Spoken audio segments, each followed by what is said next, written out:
Il n'y a à désirer que parce qu'il y a un au-delà qui se devine, qui se cache en même temps qu'il transparaît. Et donc, il n'y a de désir que parce qu'il y a de l'altérité. Et donc, on peut dire que l'espace, eh bien, nous en sommes sortis. Nous sommes sortis de sa profondeur. Nous sommes sortis de l'espace. Et nous vivons dans un espace qui n'a plus rien de la vérité donc de l'espace, et qui, ce faisant, devient profondément invivable, inhabitable. Alors reste à dire, à comprendre ce que signifie habiter justement, on va en parler. Mais en tout état de cause, quand on parle du malaise de certaines nouvelles villes, une nouvelle ville, une cité nouvelle, qu'est-ce que c'est? C'est la même logique que cela. À savoir qu'aujourd'hui, quand nous aménageons le territoire, quand nous construisons, il s'agit d'abord de faire table rase, place nette, et de construire selon ce que nous avons conçu. Vous voyez bien que, je dirais, pour vous éclairer sur ce point, qu'il y a deux façons de concevoir un jardin. Première façon, je veux me construire un jardin. Je veux me construire un jardin à ma mesure. Je fais table rase, je fais venir les bulldozers, place nette. Et donc, je dispose selon ma convenance, etc. Et ce jardin est un pur miroir narcissique. Maintenant, deuxième possibilité, je m'installe dans un paysage et puis je regarde ce que dessine naturellement l'espace, etc. Je renforce certaines lignes, j'atténue d'autres, bien sûr, j'aménage, mais sans éteindre ce qui est déjà là. Et à la limite, les lignes que je souligne, les reliefs que je marque un peu plus fort, ceux que j'atténue, sont bien souvent là pour encore plus marquer l'effet de mystère et de profondeur, si vous voulez. Donc c'est deux logiques tout à fait différentes. Et donc, espace inhabitable, s'il y a parmi vous, évidemment, des amateurs de cinéma, c'est ce qui est très bien montré par un cinéaste que j'aime beaucoup à mains égards, et je vous dirai pourquoi, c'est Jacques Tati. Jacques Tati, si vous prenez un film comme Mon oncle de Jacques Tati, eh bien, la villa qui est un signe vers l'architecture très fonctionnelle et très rationnelle de Le Corbusier, et parce que c'est un espace totalement conçu d'une pauvreté sensuelle, affective, terrible, et en même temps, c'est un espace plein de dysfonctionnements. Plein de dysfonctionnements parce que de toute façon l'espace est trop profond pour être jamais totalement maîtrisé, quand bien même on veut totalement l'aplatir. Et vous avez l'opposition dans le film de Tati entre la villa et puis la ville baroque avec ses désordres, sa profondeur, sa complexité, etc. etc. Donc, Christophe m'en parlait, la rue, on est dans quelle rue là? On est dans la rue Geoffroy-Langevin. Christophe, en venant, me disait que c'est une des rues très hautement révolutionnaire qui a échappé au baron Haussmann. Et la logique du baron Haussmann, c'est toujours la même logique. Vous voyez bien, c'est des espaces de visibilité maximale. Et les grandes artères parisiennes, il ne faut quand même pas oublier une chose, c'est qu'elles sont là pour des raisons stratégiques, difficulté de construire des barricades, mais surtout permettre à la troupe de tirer au canon sans angle mort. Donc prendre en enfilade, il ne faut pas qu'il y ait d'angle mort. Et donc, volonté de maîtrise. Autre chose, quand on se promène dans la campagne française, si vous allez dans des régions comme la Mayenne, par exemple, entre une ville comme Le Mans et une ville comme Mayenne, ça n'est qu'une ligne droite, quasiment. Une longue ligne droite. Et là, quand vous avez des lignes droites de ce type, c'est très simple. On sait quand ont été construites ces routes. Elles ont été construites sous la Révolution ou après la Révolution. Pour quelle raison? C'était des régions de chouannerie. Et donc, il fallait éviter les embuscades. Donc, on construisait tout droit. Et toujours, vous voyez bien, avec ce souci de visibilité maximale, de maîtrise maximale, etc. Sauf que, bien entendu, dans un tel espace, où il n'y a aucun angle mort, il n'y a pas de possibilité de retrait. Il n'y a pas de possibilité de jouer à cache-cache. ce qui est quand même fondamental pour la subjectivité. Que serait une subjectivité qui apparaîtrait dans un champ de visibilité totale? Il n'y aurait plus de subjectivité, bien entendu. Donc, espace profondément mortifère, parce que l'absence d'au-delà, c'est bien entendu la mort du désir. C'est la mort du désir, c'est la mort du quant à soi, de la possibilité de retrait. Et donc, espace mortifère qui est un espace inhabitable. Donc, si je peux me permettre, par rapport à ce que disait M. Diraison sur les jardins, évidemment, vous pouvez opposer les jardins à la française, aux jardins autres que français, on va dire ça comme ça, il n'y a pas que les jardins à l'anglaise. Mais c'est plus compliqué en même temps. Je vais revenir là-dessus parce que sur les fontaines, c'était... Faites quand même attention, parce que quand même, jardin à la française, il y avait le labyrinthe de Versailles. Exactement. C'est un jardin incroyablement complexe. Tout à fait. Qui a une fausse symétrie, etc. Et puis par ailleurs, je rebondis sur une chose, sur les jardins qui sont... Regardez le paysage comme ça, puis vous accentuez certains traits du paysage pour créer des effets esthétiques. N'oubliez pas qu'un des jardins les plus célèbres du XVIIIe siècle, c'est le jardin d'Ermenonville, le maquis de Girardin, et que où est enterré où avait été enterré Rousseau sur l'île des Peupliers, hein, et il se trouve en fait que, si je ne m'abuse, alors je ne veux pas dire de bêtises, mais je crois qu'à l'époque du maquis de Girardin, il y avait 200 jardiniers pour faire croire que tout ça était plus ou moins sauvage, et que donc, alors là pour le coup il y a beaucoup de replis, parce que le maquis de Girardin voulait que les jardins ressemblent à des colonnes de Lorrain. Donc en fait c'était vraiment une construction avec beaucoup d'angles morts, beaucoup de replis, beaucoup d'endroits où on pouvait s'isoler, mais que ça supposait en fait un artifice considérable. Donc il ne faudrait quand même pas oublier qu'il y a une dimension artificielle à ces jardins qui est aussi très très importante, voire peut-être plus grande ou aussi grande que celle de Versailles ou des jardins à la française, de Chantilly, de Vaux-le-Vicomte, etc. Donc c'est une petite parenthèse pour ne pas tomber dans des caricatures. D'un côté vous avez la nature que vous laissez pousser, etc. Et puis de l'autre côté vous avez la nature que vous allez arraisonner. C'est un peu plus compliqué que ça. Mais j'abonderai dans ton sens sur ce point. À propos des jardins à la française, il ne faut quand même pas oublier une chose, c'est que les jardins à la française sont effectivement des jardins sans fleurs quasiment, parce que la fleur est le débordement de la luxuriance végétale. Hein. Ce ne sont des jardins qu'avec des buis ou des charmilles qui se taillent, et qui se taillent en forme géométrique, donc tout ça est cohérent avec ce que l'on dit. Ce sont des jardins qui permettent un effet de perspective et donc de clarification de l'espace, mais c'est vrai que Christophe a absolument raison, il ne faut pas être caricatural dans ce domaine. Pourquoi? Parce qu'il y a deux éléments qui contredisent cela. Premier élément, c'est que si vous prenez le jardin à la française, au bout du jardin à la française, vous avez toujours, regardez Versailles, regardez Vaux-le-Vicomte, vous avez la forêt. La forêt qui est le milieu sauvage. Le milieu sauvage, ce qui fait que le jardin à la française, il est très intelligent parce qu'il a beaucoup de sagesse, parce qu'il ne renonce pas à l'effort d'aplatissement de l'espace, de maîtrise, de clarification, mais il montre qu'il y a là quelque chose d'un peu tragique. Un peu tragique parce qu'il y a la présence du débordement sauvage, la forêt profonde. Et la forêt profonde, ce n'est pas le milieu de la sociabilité de cour, c'est le milieu de la chasse.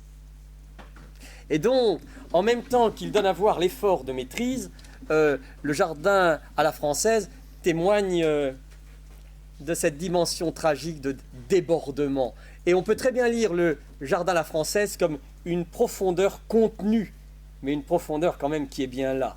Et au cœur du jardin à la française, il y a un élément qui contredit justement ce bel ordonnancement, Christophe le suggérait tout à l'heure, c'est qu'il y a les fontaines. Et les fontaines, l'eau, c'est par excellence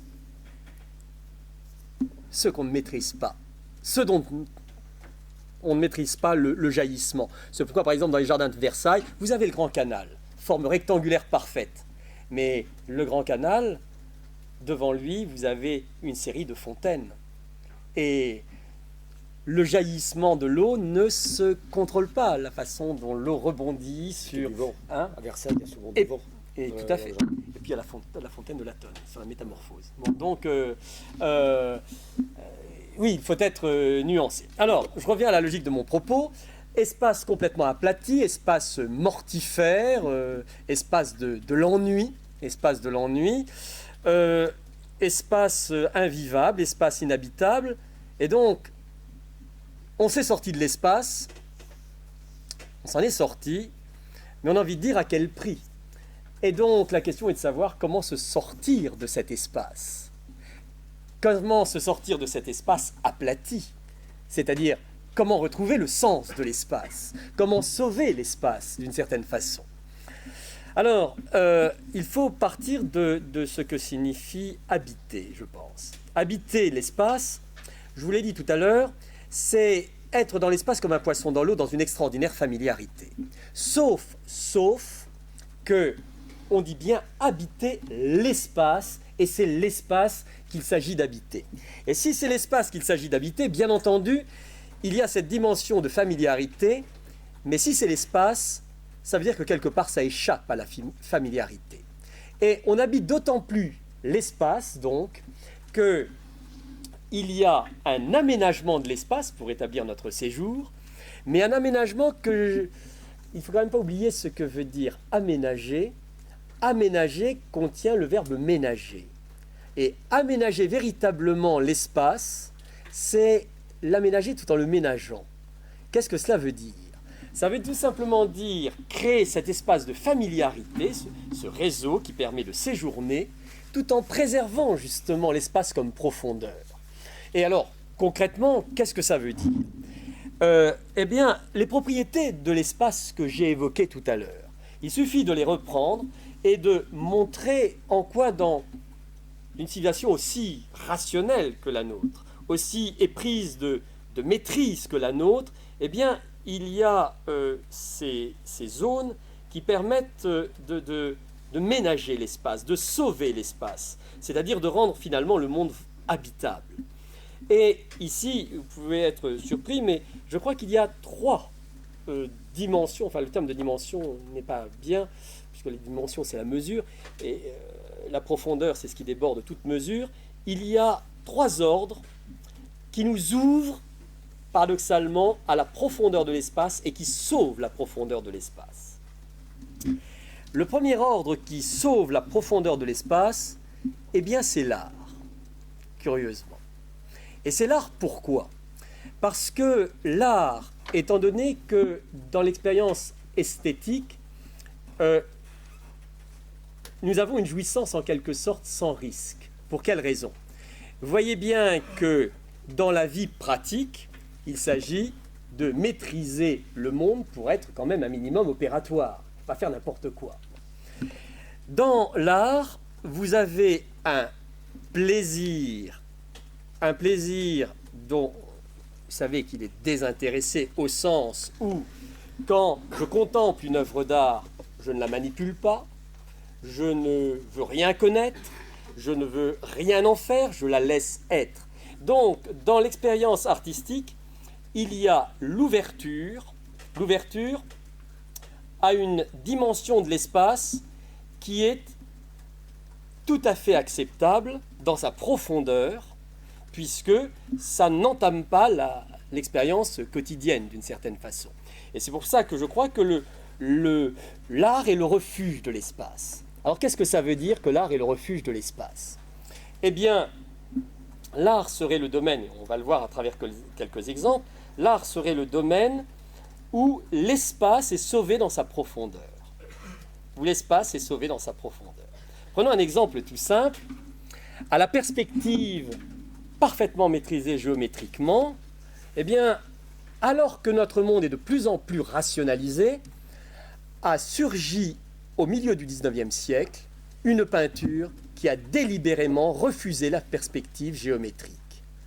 Refuser la perspective géométrique, et c'est en particulier le cas de Cézanne, sans doute le plus grand d'entre eux, qui refuse la perspective géométrique, non pas par manque de savoir-faire, non pas par défaut de maîtrise, non pas par défaut d'habileté, mais par refus de la maîtrise au profit de quoi? Au profit, eh bien, de ce qu'on appelle l'expérience originaire, c'est-à-dire l'expérience du surgissement du monde indépendamment de toute volonté de maîtrise par l'intelligence, etc.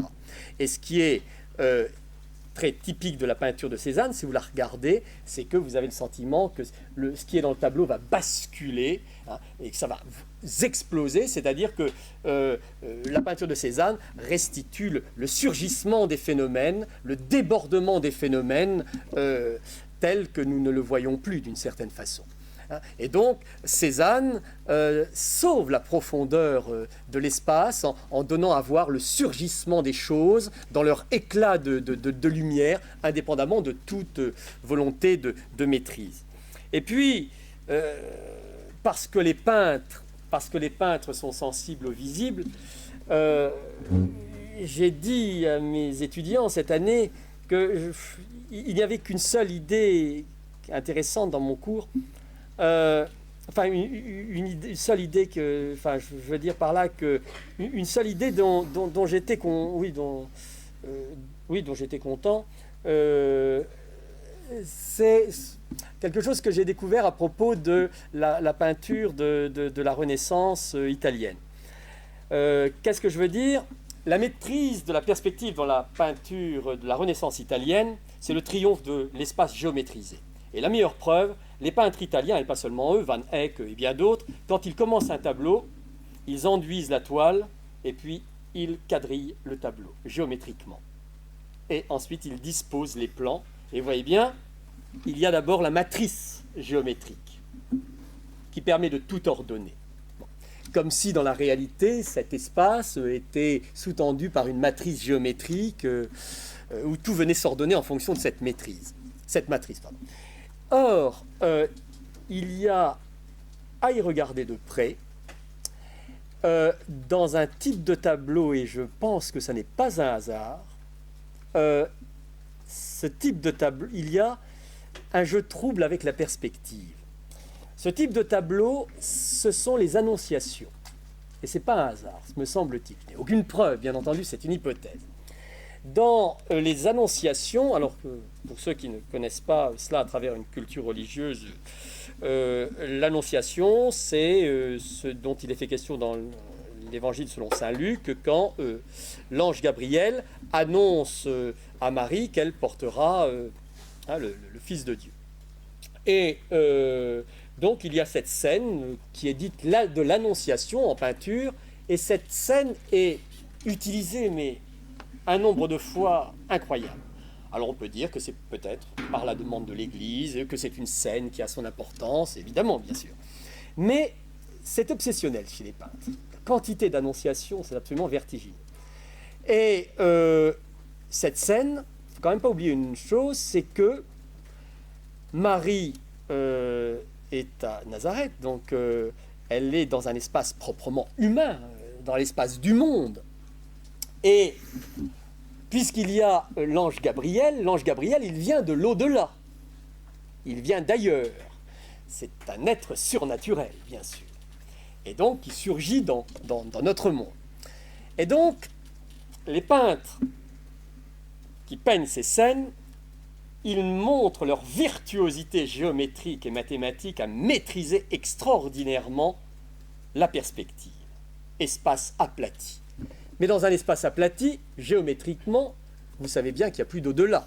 Donc à la limite, il n'y a même plus de place pour cet être venu d'ailleurs qu'est Gabriel. Or, à y bien regarder, la plupart de ces tableaux, eh bien, si on essaie de construire à partir du tableau la perspective linéaire frontale, ça ne marche jamais. Ça ne marche jamais, puisqu'il y a plusieurs foyers de perspective, la perspective ne peut pas rendre compte de la mise en place de tout. Et qu'est-ce que je vois là-dedans? Eh bien, je vois quelque chose, me semble-t-il, de très important. Ces peintres, parce que le peintre a toujours affaire avec le visible et son mystère, le mystère de l'espace qui donne à voir, eh bien, ces peintres, bien sûr qu'ils veulent montrer leur virtuosité technique, et puis les codes dominants, c'est bien sûr la perspective, donc ils la respectent. Mais en même temps, à l'intérieur du tableau, ils mettent en déroute cette perspective. Ils mettent en déroute cette perspective qui ne marche jamais totalement. Et curieusement, c'est avec la présence de l'au-delà dans le tableau, la présence de Gabriel. Et donc, mon idée, c'est qu'indépendamment de toute foi religieuse, ce qui intéresse ces peintres, qu'est-ce qu'il y a d'intéressant dans l'Annonciation pour eux? C'est que tout simplement, ils veulent rendre compte de ce qu'est le visible et l'espace. L'espace, le visible, c'est toujours l'annonciation d'un ailleurs, l'annonciation d'un au-delà.